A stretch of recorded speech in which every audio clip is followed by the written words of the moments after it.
MMC CCPs मतलब the complex candlestick patterns.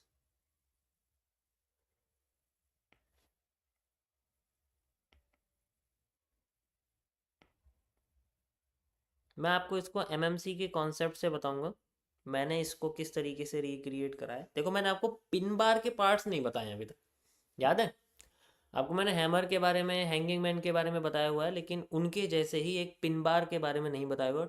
टोनबो के बारे में ही बताया हुआ है, अगर आपको याद होगा। याद है टोनबो के बारे में? दो दो कैंडल्स टोनबो के अंदर मैंने बताई हुई है, बट पिन बार के बारे में इतना कुछ मैंने एक्सप्लेन नहीं किया हुआ है। सो बेसिकली पिन बार में सबसे इम्पॉर्टेंट होता है, देखो मैं आपको ना एक चीज़ बताता हूँ।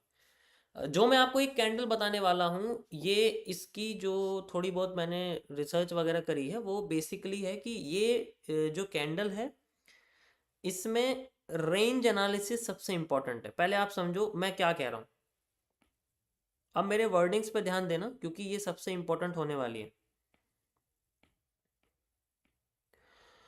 पिन बार यानी कि एक ऐसी कैंडल जो ऊपर से बहुत छोटी बॉडी रखती है, और ठीक है, ऊपर से मतलब ऊपर बहुत छोटी बॉडी होती है उसकी, और विक बहुत लंबी होती है।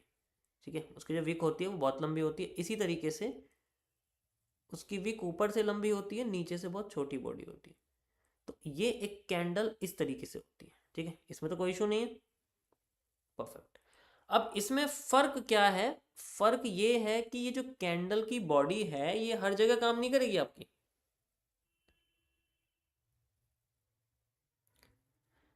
ये हर जगह ऐसे काम नहीं करेगी कि जहां ये बन गई तो मार्केट वहां से तुरंत उठ जाएगी। नहीं, ऐसा नहीं होता। ये आपको फेल भी कर देगी। यहाँ एक रेड कैंडल बनी है आपके सामने, उसके बाद यहाँ पर भी रेड कैंडल बन जाएगी, और फिर और रेड कैंडल बन जाएगी, ये इसको फेल कर देगी। ये भी पॉसिबल है, ऐसा कुछ नहीं है। इस कैंडल का रेंज एनालिसिस सबसे इंपॉर्टेंट है। बिना रेंज एनालिसिस के ये कैंडल काम करेगी आपके, सबसे पहले समझो, रेंज एनालिसिस के बेसिस पे। जितनी बार भी मैंने इसे लाइव में कैंडल को बनते हुए देखा है, और आप भी बनते हुए जब इसको देखोगे, आप इसको देखो, जब तक खुद नहीं करोगे ना अपनी साइड से, तो कोई फायदा नहीं है। इसलिए मैं आपको जो बता रहा हूँ, आपको खुद से इसको अच्छी तरीके से मार्केट में देखना पड़ेगा पहले कि ये कैसे काम कर रही है, जैसे मैं बोल रहा हूँ।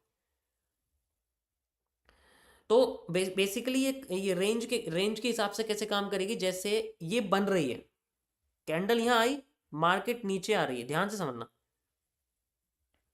बियरिश ट्रेंड है, मार्केट इस तरीके से नीचे आ रही है, कैंडल की ओपनिंग होती है। कैंडल की ओपनिंग होने के बाद कैंडल एकदम से नीचे आ जाती है। ठीक है, धीरे धीरे करके, मान लो एकदम से तो नहीं, धीरे धीरे करके नीचे आती है। तो ये कौन सी कलर की कैंडल हो गई? रेड कलर की कैंडल हो गई। ओके, मैं इसका कलर रेड कर देता हूँ।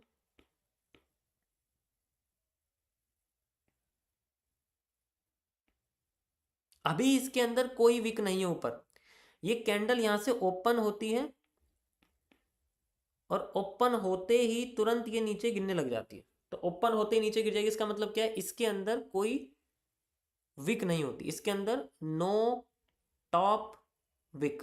ये चीज याद रखना। अगर पिन बार कैंडल्स के बारे में आप समझ रहे हो, तो उसके अंदर कोई टॉप विक नहीं होती, अगर मैं बुलिश की बात करूं। अब इसमें एकदम से नीचे गिर जाती है ये, और नीचे गिरने के बाद कुछ ही टाइम बाद, जैसे मैंने आपसे बोला कि यहाँ पर अगर मैं टाइम फ्रेम की बात करूं, अब इसमें दूसरी क्या कंडीशन आती है कि रेंज एनालिसिस तो हो, दूसरा इसके अंदर टाइम फ्रेम बहुत मैटर करता है। इसमें बेसिकली जो टाइम फ्रेम है वो आपका 5 मिनट से ज़्यादा होना चाहिए। अब मैं क्यों कह रहा हूँ ज़्यादा क्यों होना चाहिए? ज़्यादा इसलिए होना चाहिए क्योंकि 1 मिनट में ना ये चीज़ आप ध्यान से फोकस नहीं कर पाओगे। 1 मिनट में छूट जाएगी। ऐसा नहीं है कि 1 मिनट में काम नहीं करती है, करती है, लेकिन छूट जाएगी, पकड़ नहीं पाओगे, अच्छे से समझ नहीं पाओगे। तो 5 मिनट्स में अगर आप देखोगे, तो ये कैंडल जब बनेगी ना, तो एग्जाम्पल के लिए इस कैंडल का जो टाइम है नीचे आने का, वो करीब 4 मिनट कैंडल ने लगा दिए इसको नीचे आने में। ऐसे करके नीचे नीचे धीरे धीरे करके आने, बाकी बचे हुए 1 मिनट में एवरेज इसका क्या होता है मैं आपको बताता हूँ। या तो 1 मिनट, कॉम्बिनेशन कैसा होता है, 3 मिनट, 2 मिनट, ठीक है, इससे ज़्यादा नहीं, या तो 4.5 मिनट या फिर 0.5 मिनट, यानी कि 630 सेकेंड्स, इस तरीके से।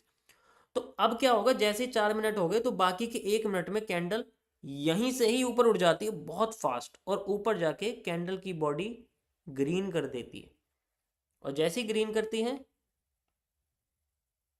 ऐसे में बनती है बहुत लार्ज अमाउंट में बुलिश एनगल्फिंग, मतलब सॉरी बुलिश प्रेशर। तो ये सबसे क्या होता है, फास्टेस्ट रिकवरी इसको हम बोलते हैं।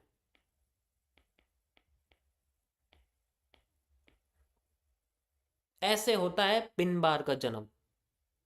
बहुत कम टाइम में पिन बार सबसे जल्दी बनती है। पिन बार से फास्टेस्ट कैंडल फॉर्मेशन किसी का भी नहीं है, किसी का भी नहीं है। जितने भी कैंडलस्टिक पैटर्न मैंने आज तक देखे हैं, समझे हैं, उनको उन पे टाइम दिया, उनमें ये सबसे फास्टेस्ट रिकवरी कैंडल होती है। अगर मैं इस कैंडल को खोल दूं, अगर इस कैंडल के दो हिस्से कर दूंगा, तो आपको ये जो है पैटर्न कुछ इस तरीके से नजर आएगा कि आपके सामने एक रेड कैंडल बनती है इस तरीके से, और उसके तुरंत बाद ही एक ग्रीन कैंडल बन जाती है ऐसे। और ये कब होता है, ये ज्यादातर आपका तब होता है जब मार्केट अपने किसी ऐसे इंपॉर्टेंट लेवल को आफ्टर इफेक्ट कर देती है, या टॉप पे बॉटम पे जाके बिल्कुल एकदम से उठ जाती है किसी ऐसी जगह पे जहां उसकी सप्लाई खत्म हो जाती है। जो सप्लाई डिमांड तो देखो यूज करनी ही करनी है, उसमें कोई तरीका नहीं। लेकिन इन दोनों में जब आप इनको खोलोगे तो आपको विक नहीं नजर आएगी, दोनों ही स्मूथ होती हैं। ग्रीन मारूबोजू होती है और रेड मारूबोजू होती है, लेकिन इनके अंदर विक नहीं होती है। हाँ, बहुत छोटी छोटी हो सकती है जो नजर भी ना आए, बिल्कुल छोटी, ऐसे ऐसे ऐसे, लेकिन टॉप पे नहीं होनी चाहिए। समझ आया? इसी का आप उल्टा कर दोगे वो रेड के साथ होता है। तो इसके दो रीजन है। सबसे पहला रीजन है कि मार्केट अगर बहुत स्लो जारी होती है तो वो एकदम फास्ट होने के लिए किसी ऐसे जोन का इंतजार करती है जहां पर उसकी बेसिकली सप्लाई फिनिश हो रही हो। जब उसकी सप्लाई फिनिश हो रही हो तब वो ऐसा करती है, और इसकी जो मूवमेंट है ट्रेंड की वो स्लो हो, काफी स्लो स्लो होती है, तो वो एकदम से अपने आप को रिकवरी करने के लिए अपनी मूवमेंट को फास्ट कर देती है, तब ये पिन बार बनता है। आप ऐसी 100 कैंडल को मार्केट में लाइव बनते हुए देखना, देन यू विल सी कि मैं आपके सामने क्या कह रहा हूं। Got it? ये भी बुलिश पैटर्न्स में आती है। So this is the pin bar. Red candle भी ऐसी ही होती है आपकी। सो ये मैंने आपको खोल के बता दिया, इस तरीके से होती है। इसको कंबाइन कर दोगे तो आपको इसी तरीके की कैंडल दिखेगी। समझ आया?